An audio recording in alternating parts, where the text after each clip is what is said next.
your glory. And Lord Jesus Christ, I plead the blood of Jesus to cover us, Lord. And we cancel, Lord, any distraction, oh God. Let this hour, your word be a holy interruption, Panginoon, sa bawat isa po sa amin. And Father, may we glorify you. Ikaw ang aming mabigyan ng pinakamataas na karangalan at kapurihan. Ikaw ang aming mabigyan ng focus, Lord. At lahat po, Panginoon, ng salitang lalabas po sa aking mga labi, amang banal, ay magbigay po ito, Panginoon, ng kaluguran sa iyo. Lord, I pray for revelation, knowledge, wisdom, and oil of understanding, O God. Be with us, O God. And ngayon pa lang, Lord God, we declare victory, Lord. We declare wonders after wonders, O God. We declare your mercy upon mercy, grace upon grace for each one of us. This is my prayer and declaration, O God. In Jesus' name, amen. And so, palaging sinasabi ni Pastor Eric, a blessed day to everyone. So today is December 23, and I would like to share the devotion of Oswald Chambers, Sharing in the Atonement. Yan. So alam niyo po, nung bago-bago pa lang po akong Kristiyano, sabi ko po kay Pastor Edric, parang nalilito ako, ano bang atonement, ano ba ang justification. So, ang ginawa ko po, sabi ng Lord, aralin mo. Okay, so inaral ko po na katulong ang Panginoon, ang Holy Spirit. Unti-unti pinaunawa po sa akin ng Panginoon. And then tamang-tama naman po, ito po yung binigay sa akin ng Lord na topic, no, na devotion for us to share. Sharing in the atonement. Okay? So, tinignan ko po sa Google ang translation niya in Tagalog, pakikibahagi sa pagbabayad sala. Amen. So, okay, let's start po. Yan. In Galatians 6 verse 14, God forbid that I should boast except in the cross of our Lord Jesus Christ. The gospel of Jesus Christ always forces a decision of our will. Have I accepted God's verdict on sin as judge on the cross of Christ? Do I have even the slightest interest in the death of Jesus? Do I want to be identified with his death, to be completely dead to all interest in sin, worldliness, and self? Do I long to be so closely identified with Jesus that I am of no value for anything except him and his purposes? The great privilege of discipleship is that I can commit myself under the banner of his cross, and that means death to sin. Amen. You must get along with Jesus and either decide to tell him that you do not want sin to die out in you, or that at any cost you want to be identified with his death. Next slide. When you act in confident faith in what our Lord did on the cross, a supernatural identification with his death takes place immediately, and you will come to know through a higher knowledge that your old life was crucified with him, found in Romans 6 verse 6. The proof that your old life is dead, having been crucified with Christ, in Galatians chapter 2 verse 20, is the amazing ease with which the life of God in you now enables you to obey the voice of Jesus Christ. Every once in a while, our Lord gives us a glimpse of what we would be like if it were not for him.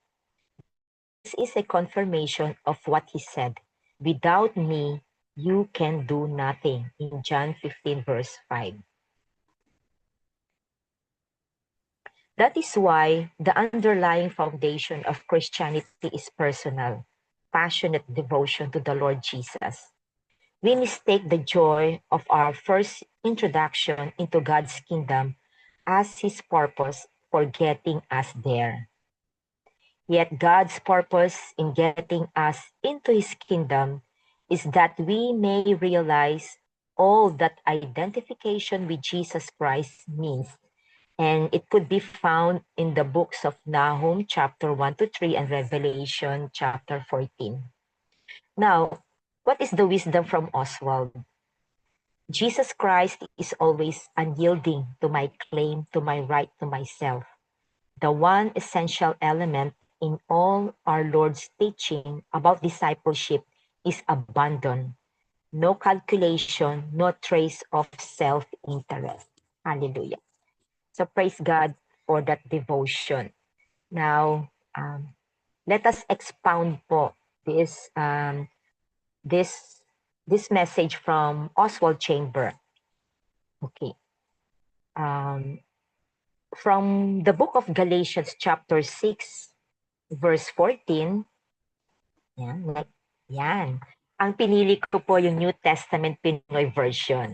Ang ganda po nung pagkaka-translate po niya. Okay? Ang sabi po sa Pinoy version, pero para sa akin, isang bagay lang ang ipinagmamalaki ko. At yon ay ang kamatayan ng Panginoon nating si Jesus Christ sa cross. Dahil sa cross ni Christ, baliwala na ang mundo. Amen. Hallelujah. Ito, napakaganda po. Si Oswald Chamber po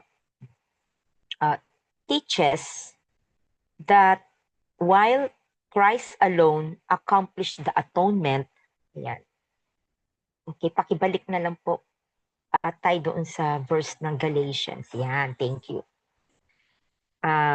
Tinuturo po sa atin ni Oswald Chambers that while Christ alone accomplished the atonement, believers are called to share in its meaning and outworking.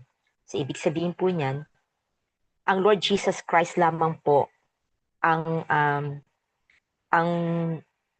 tumugon, no? Siya lamang po ang tinapos po niya itong sa kanya lamang po ito po yung role ng ating Panginoong Jesucristo, yung pagbabayad sala, yung pong atonement. At tayo po ay tinatawag na makibahagi at sa paggawa nito. Ano po iyon?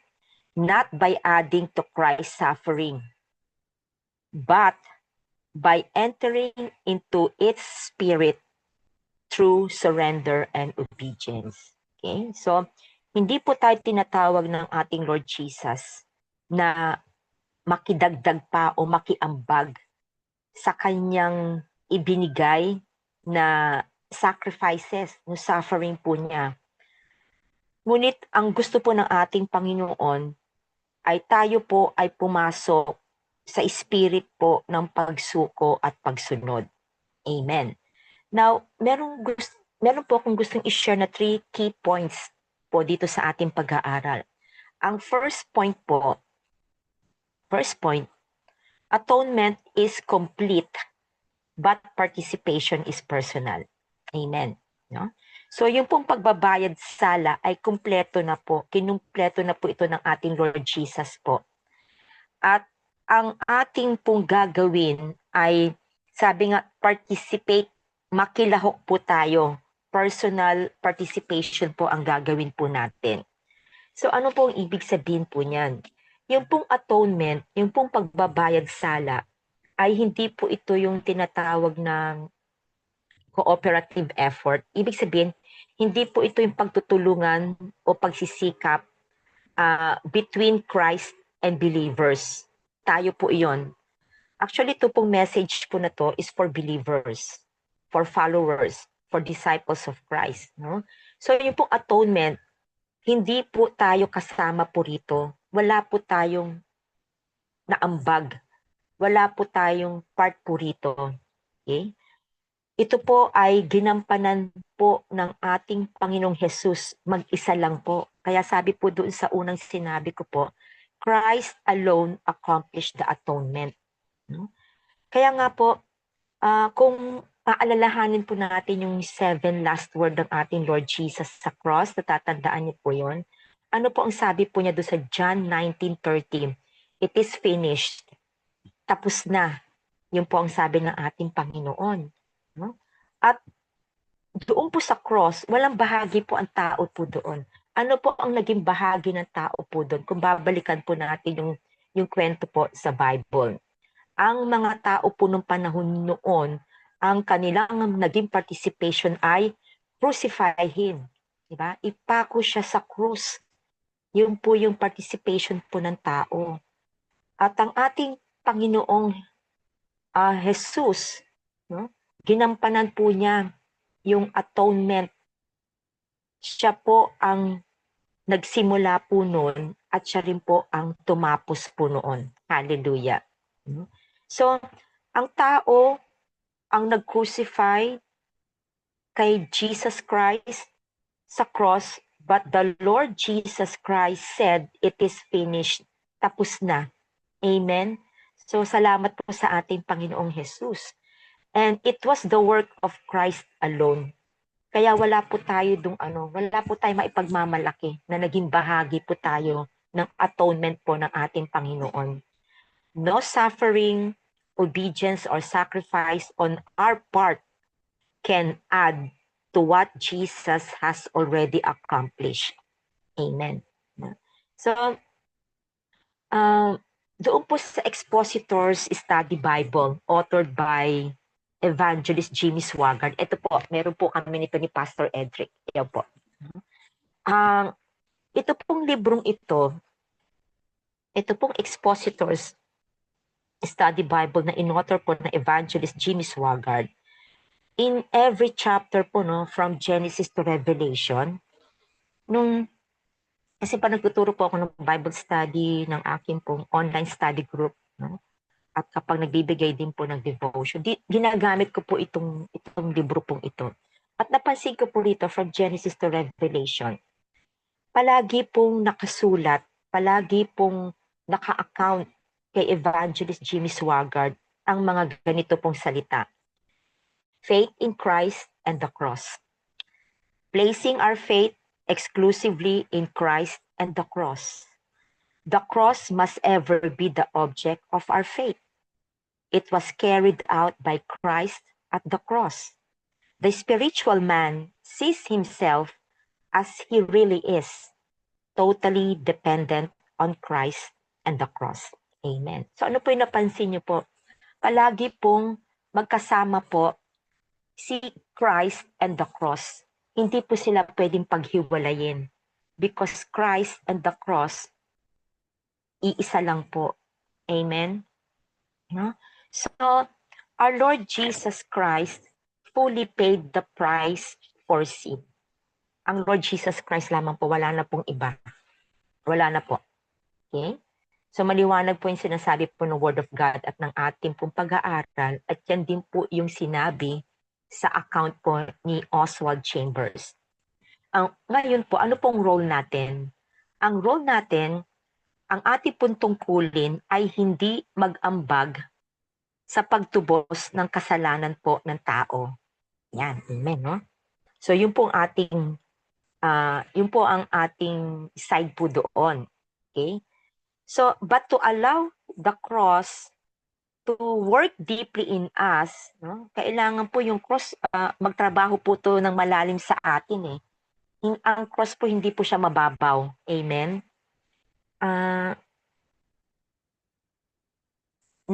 Naririnig niyo pa rin po ako?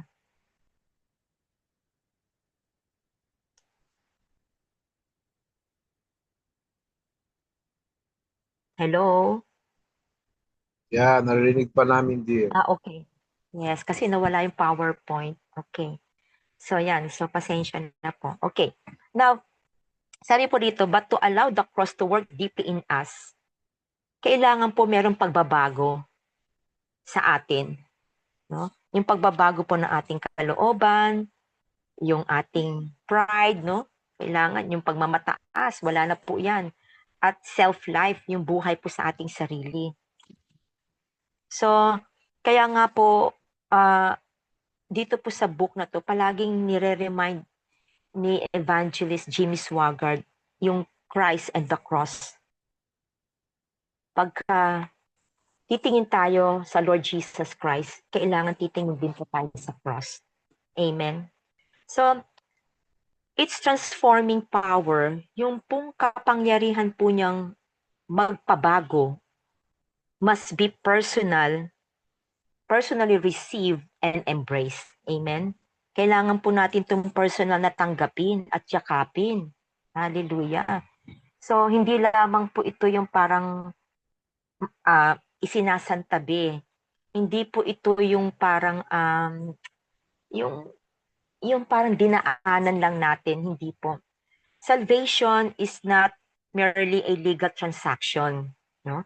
But it is an ongoing inward reality. So ano pong ibig sabihin po nito? Na ito pong panloob na katotohanan po, ang ibig sabihin po niyan, na ang kaligtasan po ay muling hinuhubog yung ating pong desire. Okay? Nire-reshape po niya ito at yung ating affections, yung pong character po natin through the work of the Holy Spirit. So meron pong participation po ang Holy Spirit po sa ating pagbabago, sa ating transforming power. At ito po ay isinasabuhay dapat araw-araw habang tayo po na mga believers ay lumalago. Lumalago po tayo. Okay? Sa ating pong pananampalataya, sa ating pag-ibig, sa ating pong pagsunod na nagiging higit na, nagiging kaibig-ibig, nagiging kaayon-ayon po, katanggap-tanggap po sa ating Panginoong Jesus. Amen. No? So yung pong salvation, okay, from atonement is not only a past event, hindi lamang po ito yung sa present life, but also it includes our future life. So, ibig ko pong sabihin, yung pong ating pong kaligtasan, hindi lamang po ito yung nakaraang karanasan po natin na dapat pagtibayin. Ngunit, isa rin po itong kasalukuyan, yung present life po natin na dapat po nating maranasan at isang future life po natin na pag-asa upang makumpleto po. Kaya yung pong atonement po, sabi po rito, is complete. Okay? Yan po ay sinako po ng ating Lord Jesus and the cross, yung pong ating past, present, and future. Amen. Now, second point po, sharing in the atonement. Sharing means dying to self. Yan. Ang pagbabahagi po ay ibig sabihin ay pagkamatay sa sarili. Nung una, hindi ko po naintindihan po yan, dying to self, no? So, part po ito ng atonement ng ating Panginoon, no? For Oswald Chambers po, ang sabi po niya, sharing in the atonement inevitably leads to self-death. No? So, yung ating pong pakikibahagi po sa pagbabayad sala po ng ating Lord Jesus, ay habi niya ay hindi maiiwasang humantong sa kamatayan sa sarili. Okay, yung self dapat yung you die for yourself, no? Hindi na ikaw yung nabubuhay sa sarili mo. Kaya nga po sabi do sa Galatians 6:14, di po ba sabi po ni Pablo, sabi po niya ganun, and para sa kanya, no, isang bagay lang ang pinagmamalaki ko, sabi po niya. At yun ay ang kamatayan ng Panginoon nating Jesucristo sa krus. Dahil sa cross ni Christ, baliwala na ang mundo. So baliwala na ang mundo sa atin. Because we are dead to this world. Okay? So this is not self-punishment. No? Yung pong self-death, hindi po ito yung parang paparusa mo sarili mo ba? Or kailangan dying to self, na isabihin nun mawawala na sa'yo yung tawag dito, yung buhay mo sa mundong ito, temporarily, kailangan talaga na ang buhay natin ay hindi naka-attach po sa mundong ito no? lahat po talaga ng nangyayari sa mundo, ano man po yung meron tayo, palagi kong tinitignan po lahat yan, temporary lang po yan. Amen. So this is not self-punishment but a voluntary surrender of self-rule. So ibig sabihin, ito pong self-death ay pagsuko ng sariling pamamahala. So hindi na po yung sarili natin ang maghahari, kundi ang ating Panginoong Jesus at ang cross. Yan. Sabi po ni Oswald Chambers, no, tinuturo po niya sa atin that when we truly encounter the cross, it exposes things. Inilalantad po nito, ano po, yung ating paggigiit sa mga karapatan natin. No? Kasi tayo, pag hindi, kailangan, kailangan binibigyan ako ng importansya. Kailangan, ganito ako kaka-value. No? Inaalis po yun ng cross Kasi kung titignan natin, yung cross, inalis po niya yung lahat ng karapatan ng Panginoon Hinubaran ng ating Lord Jesus, tatandaan niyo po yun. Hinubaran siya. Hinubad niya yung kanyang pagiging Diyos, hinubad niya yung kanyang throne in heaven, hinubad niya yung kanyang crown of glory para lang po mamatay at ipako sa cross because of us. No? Hinubad po niya ang lahat na yun. At ano pa po ang ine-expose itong cross? Yung ating pong hangarin para sa pagkilala. No? Kasi ang tao, ang desire niya, recognition no? Dapat nire-recognize ako Hmm? Yung mga ginawa kong ganito, ganyan-ganyan, dapat meron akong recognition. No? So inaalis po yan ng cross, ng dying to self. Ano pa po? Yung ating pag-asa sa mga personal na lakas. No? Yung nakadepende tayo sa personal strength natin. Nagawa ko to, na-achieve ko to because of my strength. Kasi magaling ako, mahusay ako. Na, na-accomplish ko ang lahat nito. Ang dami kong achievement because of my own strength, because of my own intelligence, because of yung dahil sa matalino ako, because of my smartness. No? So ano pa po, inilalantad nito yung ating pag-aatubili, no? Yung magdusa ng abala para sa iba.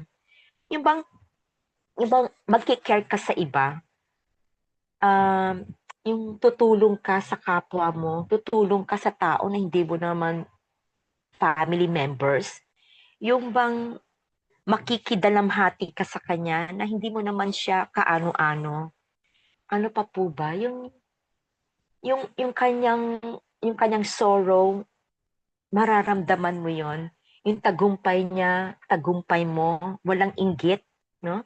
Yun po yun At yung mga sinabi ko po inyon, means dying to self. Marami pa po kayong mabibigay na karanasan, illustration at halimbawa.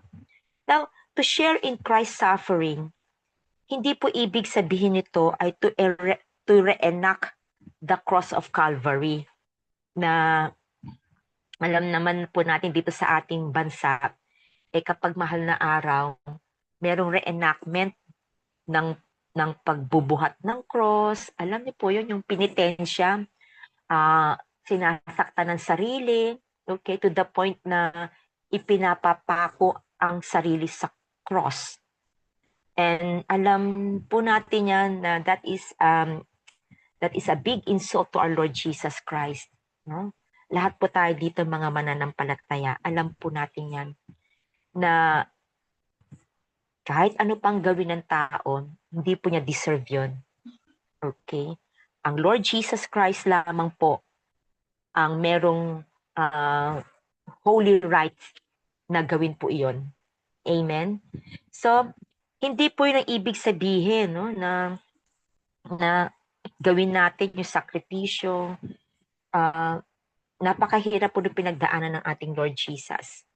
But, sabi po dito, ito po yung nagpapahintulot sa atin, pinahihintulutan po ito ng ating Panginoon, na tayo po ay ilagay sa mga situation kung saan ang ating pong yung pong ating natural reaction is to die, no?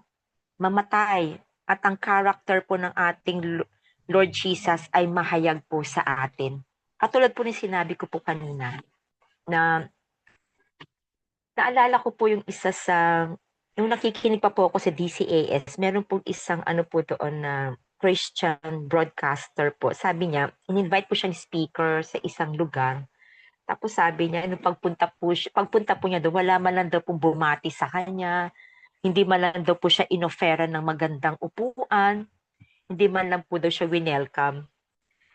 So, tinignan niya po ang sarili niya na special siya kasi guest preacher siya eh. Ang pinuntahan po niya parang community church po yata. Tapos sabi po niya later on, na-realize niya na mali pala ako, sabi niya gano'n. So, humingi po siya ng sorry sa Lord. No? So, may mga gano'n po talagang instances na ilalagay po tayo ng Panginoon eh. Choosing obedience where it costs us personally. Amen. So, ina-allow po ng Lord yung mga gano'ng mga situation para ma-reveal yung pong character ng ating Lord Jesus Christ. Amen. Now, ito po yung ini-insist ni Oswald Chambers, no? Nung binabasa ko po yung accounts niya, tapos in-expound po, sinearch ko po, that self-denial is not occasional but continual. No? So, ibig sabihin po yan, hindi po ito paminsan-minsan, kundi ito po ay patuloy, tuloy-tuloy. Hindi lamang po yung sa isang, dito sa bagay na to I will deny myself. Dito hindi. Okay. Sige. Dito sa situation na to, I will deny myself. Dito hindi ako papayag, na agrabyado ko. No. So, ang ini-insist po ni Oswald Chamber, yung po self-denial, tuloy-tuloy po iyan. At ang cross ng ating Lord Jesus Christ ay dapat maging isang pang-araw-araw na katotohanan, hindi isang nakaraang kaganapan. Ibig sabihin, tapos na yan eh. Tapos na yung kwento ng ating Panginoon, yung cross of Calvary, tapos na yan. Alam niyo po, nakakalungkot po kasi marami po talagang tao, and even Christian, na sa kanila tapos na yung kwento ng cross of Calvary ng ating Lord Jesus. Kaya nga po, every time na shout out ko po yung husband ko, si Pastor Edric, pa nagme-message po siya. Sabi niya, always gaze at the cross. Palaging titignan niyo yung cross. When you see the cross, you see the love of the Lord Jesus Christ. You see John 3:16. Amen? So, sa atin po dito, no, praise God, dito po sa global, palagi po nating makita Christ and the cross. Hindi po natin tutuldukan yung kwento ng cross diyan po sa Bible. Tapos na yan, yung New Testament yan. No. Ang cross po ay dapat, sabi nga, maging pang-araw-araw po ng katotohanan sa buhay po natin. Amen? So, hindi isang nakaraang kaganapan upang tayo na mga believers, lalo pong magsasabi na hindi ang kalooban ko, Panginoon, kundi ang iyo. Amen? No? Kasi not my will, Lord, but yours. Kasi ganun po ang Lord Jesus Christ eh. Kaya nga po, the Lord Jesus Christ is the perfect example po ng pagsunod. Perfect example po of dying to self ang ating Lord Jesus Christ. And I believe ang ating Lord Jesus, di ba? Ayaw niya pong pagdaanan yun kasi nakita ng Lord Jesus yung hirap eh. Yung dadanasin niya. Pero ano pong sabi ng Lord Jesus? Not my will, but yours will be done. Amen. Now, the third key point, excuse me, in our devotion is the cross must be applied, not just admired. Yan, no? So, dapat ina-apply. Ano po ba iba pang word sa ina-apply? Dapat ay pinapractice. Ginagawa. Hindi lamang daw po ito hinahangaan. Diba? Minsan, maraming tao, even mananampalataya, Lord, thank you for the cross. The cross, ang ganda ng cross. Doon lang. Natatapos na doon. So, nakakalimutan, ano ba yung behind the cross? Ito yung hirap na dinanas ng Lord Jesus. Ito yung mga rejection, persecution na naranasan ng ating Lord Jesus. Alam niyo po, yung pagbubuhat lang ng cross, nung nasa online, tinitignan ko po yung dinaanan ng Lord Jesus Christ eh.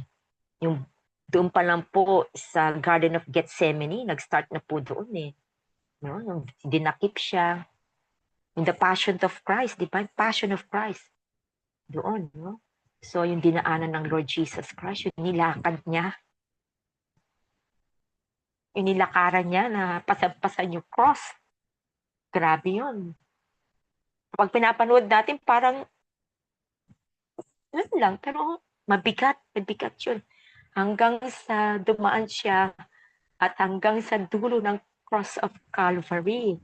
Yeah. So, to apply the cross means allowing it to interrupt your plans. No? Yung cross po, hinahayaan po itong may plano ka, pero i-interrupt ng Lord. No? Katulad po nitong last Sunday, nag-church po kami, may katabi po ko, si sister, hindi ko na mababanggitin ang pangalan niya. Sabi niya, ate, sabi niya, ang dami-dami kong plano. Pero, hindi, hindi nangyayari. Sabi niya, gano'n. Iba ang nangyayari. Sabi ko, di ba? Sabi ko, ina-allowed ng Lord na mag-plan tayo, pero the Lord's plan still prevail. No? So, ang tawag po doon, nung nag-church worship po kami sa Encounter Church, no? Sabi po doon, it is a holy interruption. May plan ka, pero iba ang plan ni Lord. Okay? So, ang plan ng Lord, best for you.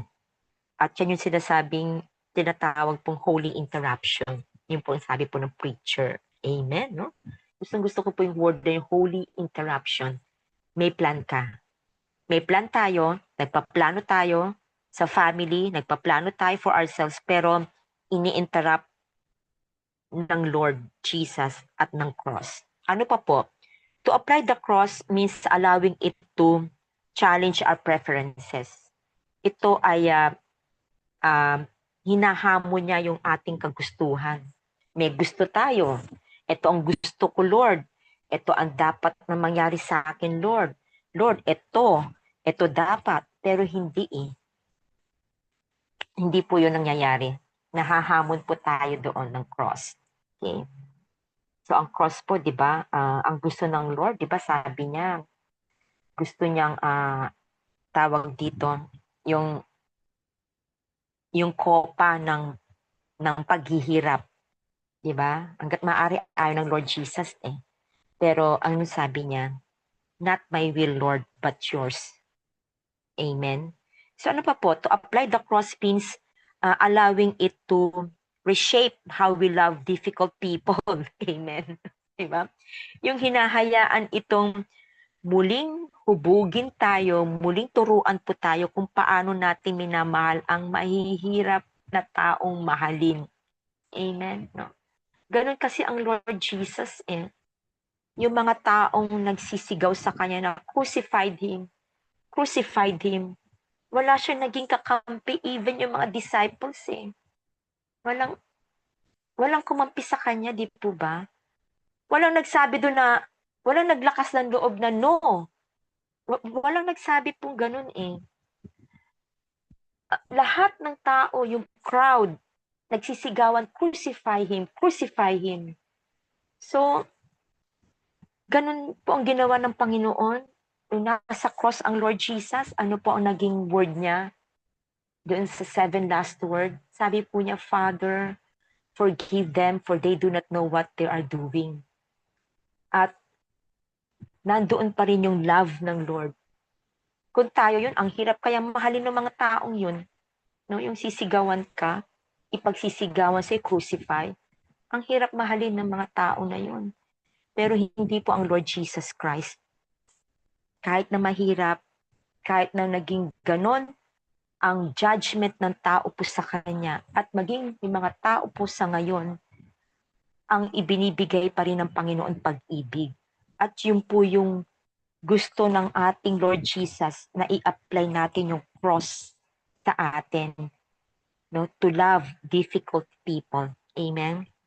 And then isa pa po, 4 lang po itong kinuha ko.